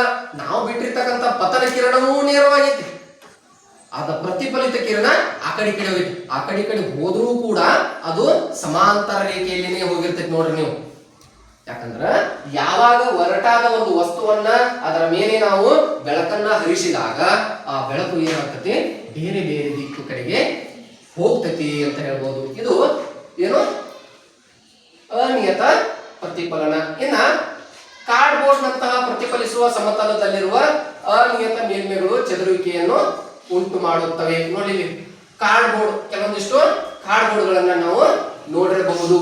ಅದಕ್ಕೋಸ್ಕರ ಆ ಕಾರ್ಡ್ ಮೇಲೆ ಕೂಡ ನಾವೇನ್ ಮಾಡೋದು, ಕಾರ್ಡ್ಗಳು ನೋಡಿ, ಲೇಸರ್ ಕಾರ್ಡ್ಗಳು ಇರ್ತಾವ ನೋಡ್ರಿ. ಲೇಸರ್ ಕಾರ್ಡ್ಗಳು ನೀವು ಬಿಡ್ತಿರ್ತೀರಿ, ಬಿಸಿಲಿಗೆ ಹಿಂಗ್ ಕಣ್ಣಿಗೆ ಬಿಡ್ತಿರ್ತೀರಿ. ಅಂತಹ ಇದನ್ನು ಕೂಡ ಏನಾಗಿರ್ತೈತಿ, ನೇರ ದಿಕ್ಕಿನಲ್ಲಿ ಹೋಗಿರುವುದಿಲ್ಲ. ಇನ್ನು ಮತ್ತೆ ನಂತರ ನಾವೇನೇ ಅರ್ಥ ಮಾಡ್ಕೋಬಹುದು, ನಿಯತ ಮತ್ತು ಚದುರಿದ ಪ್ರತಿಫಲನ. ನೋಡಿ, ಅವಾಗಲೇ ನಾವು ಏನ್ ನೋಡಿದ್ವಿ, ಅನಿಯತ. ಅನಿಯತ ಅಂದ್ರೆ ನಾವು ಒಂದು ವಸ್ತುವನ್ನು ನಾವೇನ್ ಮಾಡ್ಬೋದು, ಸಮಾಂತರ ರೇಖೆಯಲ್ಲಿ ಅಂದ್ರೆ ಸಮಾಂತರ ಒಂದು ವಸ್ತುವನ್ನು ನಾವು ತೆಗೆದುಕೊಳ್ಳಲಿಲ್ಲ. ಆದ್ರೆ ನಮ್ಮ ಪ್ರಕ್ರಿಯೆ ಮತ್ತು ನಮ್ಮ ಪ್ರಯೋಗ ಯಾವ ರೀತಿ ಇತ್ತು, ಇದನ್ನು ಪತನ ಕಿರಣ ನೇರವಾಗಿತ್ತು, ಪ್ರತಿಫಲಿತ ಕಿರಣವೂ ಕೂಡ ನೇರವಾಗಿತ್ತು. ಆದ್ರೆ ಏನಾಗಿತ್ತು, ನಾವು ಬಿಟ್ಟಿರ್ತಕ್ಕಂತಹ ಬೆಳಕು, ಅದು ದರ್ಪಣ ಏನಾಗಿತ್ತು, ಏನು ಒಡೆದು ಹೋಗಿತ್ತು. ಅದಕ್ಕೋಸ್ಕರ ಅದು ಬೇರೆ ಬೇರೆ ಕಡೆಗೆ ಹೋಗ್ತಾ ಇತ್ತು ಅಂತ ಹೇಳ್ಬೋದು. ಆದ್ರೆ ಇಲ್ಲಿ ಏನಾಗೈತಿ, ಆ ವಸ್ತುವು ಆ ದರ್ಪಣವೂ ಕೂಡ ಏನಾಗೈತಿ, ಸಮಾಂತರದಲ್ಲಿದೆ. ಅದಕ್ಕೋಸ್ಕರ ನೋಡಿ, ಇಲ್ಲಿ ಈ ದರ್ಪಣ ನೋಡ್ರಿ, ಬಿಟ್ಟಿರ್ತಕ್ಕಂತಹ ಕಿರಣ ನೇರ ಸಮಾಂತರದಲ್ಲಿ ಹೋಗೈತಿ. ಅದೇ ನೀವೇನ್ ಮಾಡ್ರಿ, ಈ ದರ್ಪಣ ನೋಡ್ರಿ, ನಾವು ಬಿಟ್ಟಿದ್ದು ಸಮಾಂತರದಲ್ಲಿ, ನೋಡ್ರಿ. ನೀವು ಹೋಗಿರ್ಬೋದು, ಯಾರಾದ್ರೂ ಒಂದೊಂದು ಇದ್ರ ಕಡೆ ಹೋಗಿರ್ತೀರಿ. ಎಲ್ಲಿ ಹೋಗಿರ್ತೀರಿ, ಒಂದು ಯಾವ್ದಾದ್ರು ಮ್ಯೂಸಿಯಂ ಹೋಗಿರ್ತೀರಿ, ಅಥವಾ ಒಂದು ಯಾವ್ದಾದ್ರು ಇಲ್ಲಿ ಮಂಟೂರ್ ಅಂತ ಒಂದು ಊರು ಐತೆ, ಅದರಲ್ಲಿ ಭೂತ್ ಬಂಗಲೆ ಅಂತ ಐತಿ, ಅಲ್ಲಿ ಹೋಗಿರ್ಬೋದು ನೀವು. ಅಲ್ಲಿ ಒಳಗಡೆ ಹೋದ ತಕ್ಷಣ ನಾವು ಹೊರಗಡೆ ಬರ್ಬೇಕಾದ್ರೆ ನಮ್ಗೆ ದಾರಿನೇ ಸಿಗಂಗಿಲ್ಲ. ಯಾಕೆ ಹೇಳ್ರಿ, ಎಲ್ಲ ಕಡೆಗೂ ಕನ್ನಡಿ ಆಗಿರ್ತಾವ. ಇಲ್ಲಿ ಈ ಕನ್ನಡಿ ಒಳಗೂ ನಾನು ಕಾಣ್ತಿರ್ತೀನಿ, ಈ ಕನ್ನಡಿ ಒಳಗೂ ನಾನು ಕಾಣ್ತಿರ್ತೀನಿ, ಈ ಕನ್ನಡಿ ಒಳಗೂ ನಾನು ಕಾಣ್ತಿರ್ತೀನಿ. ಅಂದ್ರ ನನ್ನ ಬೆಳಕು ಯಾವ ರೀತಿ ಇತ್ತು ಅಂತ ಅಂದ್ರೆ ನೇರ ಸಮಾಂತರ ರೇಖೆಯಲ್ಲಿ ಇತ್ತು. ಅಲ್ಲಿ ಬಿದ್ದಿರ್ತಕ್ಕಂಥ ಬೆಳಕು ಪ್ರತಿಫಲನಗೊಂಡು ಮತ್ತೊಂದು ಕನ್ನಡಿ ಮೇಲೆ ಬಿತ್ತು, ಅಲ್ಲಿ ಪ್ರತಿಫಲನಗೊಂಡು ಮತ್ತೊಂದು ಕನ್ನಡಿ. ಏನು ಅಂತ ಅಂದ್ರೆ ಅನಿಯತ. ಏನು ನಿಯತ ಅಂದ್ರೆ ಚದುರಿದ ಪ್ರತಿಫಲನ ಅಂತ ಹೇಳ್ಬೋದು. ದರ್ಪಣದಂತಹ ನುಣುಪಾದ ಮೇಲ್ಮೇಲಿಂದ ಉಂಟಾಗುವ ಪ್ರತಿಫಲನವನ್ನು ನಿಯತ ಪ್ರತಿಫಲನ ಎಂದು ಕರೆಯುತ್ತಾರೆ. ನೋಡಿ, ಆ ದರ್ಪಣ ಕನ್ನಡಿ ಯಾವ ರೀತಿ ಇರಬೇಕು, ನುಣುಪಾದ ಇರ್ಬೇಕಂದ್ರ, ನುಣುಪಾದ ಸಮಾಂತರ ಸಮತಲದಲ್ಲಿ ಇರ್ತಕ್ಕಂತಹ ಒಂದು ಮೇಲ್ಮೆ ಇರ್ಬೇಕಾದ್ರೆ ಮೇಲ್ಗಡೆ ನೋಡಿ, ಅದರ ಮೇಲ್ಗಡೆ ಇದ್ದಾಗ ಆ ಪ್ರತಿಫಲನ ಏನಾಗ್ತತಿ, ಅದರ ಮೇಲೆ ಬೆಳಕು ಬಿದ್ದು ಸಮಾಂತರ ರೇಖೆಯಲ್ಲಿ ಪ್ರತಿಫಲಿತಗೊಳ್ತೈತಿ ಅಂತ ಹೇಳ್ಬೋದು. ನಂತರ ನೋಡೋಣ, ಅವಾಗಲೇ ಹೇಳಿದೆ ನಿಮಗೆ, ಎಲ್ಲರೂ ಕಟಿಂಗ್ ಅಂಗಡಿಗೆ ಹೋಗ್ತೀರಿ. ಅಲ್ಲಿ ಕಟಿಂಗ್ ಅಂಗಡಿಯಲ್ಲಿ ಮುಂದಿನ ಭಾಗದಲ್ಲಿ ನಮ್ಮ ಚಿತ್ರಣ ಕಾಣ್ತಾ ಇರ್ತೈತಿ, ಹಿಂದಿನ ಭಾಗದಲ್ಲಿ ನಮ್ಮ ತಲೆ ಕಾಣ್ತಾ ಇರ್ತೈತಿ.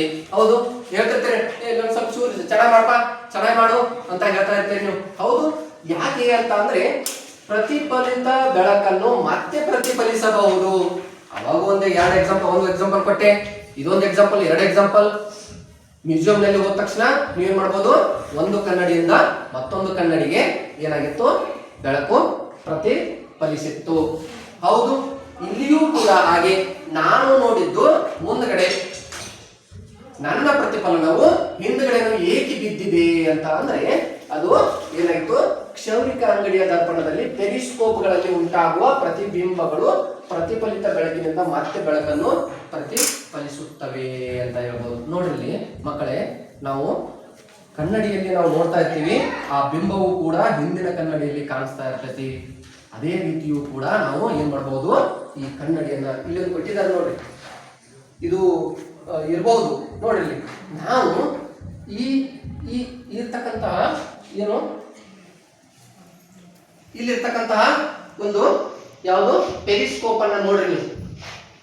ಇಲ್ಲಿ ಒಂದು ಕನ್ನಡಿ ಇರ್ತೈತಿ, ಇಲ್ಲಿ ಮುಂದ್ಗಡೆ ಒಂದು ಕನ್ನಡಿ ಇರ್ತೈತಿ. ಆ ಕನ್ನಡಿಯನ್ನ ನಾವು ಏನ್ ಮಾಡಬಹುದು, ಈ ದೃಷ್ಟಿಯಿಂದ ನಾವು ನೋಡಿದ್ರೆ ಕೆಳಗಿನ ಕನ್ನಡಿ ಕಾಣಿಸುತ್ತದೆ, ಕೆಳಗಡೆ ಏನ್ ನಡೀತಾ ಇದೆ ಅಂತ ಅನ್ನೋದನ್ನ ಕಾಣಿಸುತ್ತದೆ ಅಂತ ಹೇಳ್ಬೋದು. ನೋಡ್ರಿ, ಇವೆಲ್ಲವೂ ಕೂಡ ಯುದ್ಧ ಟ್ಯಾಂಕಿನಲ್ಲಿ ಬಳಸುತ್ತಾರೆ. ನೋಡಿ ಆತ್ಮೀಯ ವಿದ್ಯಾರ್ಥಿಗಳೇ, ನೋಡಿ ಕನ್ನಡಿ ಬೆಳಕು ನಮಗೆ ಎಷ್ಟು ಮುಖ್ಯ, ಬೆಳಕಿನಿಂದ ನಾವು ಏನೇನ್ ಮಾಡಬಹುದು, ಬೆಳಕಿನ ಪ್ರತಿಫಲನ ಹೇಗೆ, ಪ್ರತಿಫಲಿತ ಕಿರಣ ಎಂಬುದನ್ನ ಆತ್ಮೀಯ ವಿದ್ಯಾರ್ಥಿಗಳೇ ನಾವು ಈಗಾಗಲೇ ನೋಡಿದೀವಿ. ಹಾಗಾದ್ರೆ ನಾನು ಒಂದೆರಡು ಪ್ರಶ್ನೆಗಳನ್ನ ಕೇಳ್ತೀನಿ ನೋಡಿ.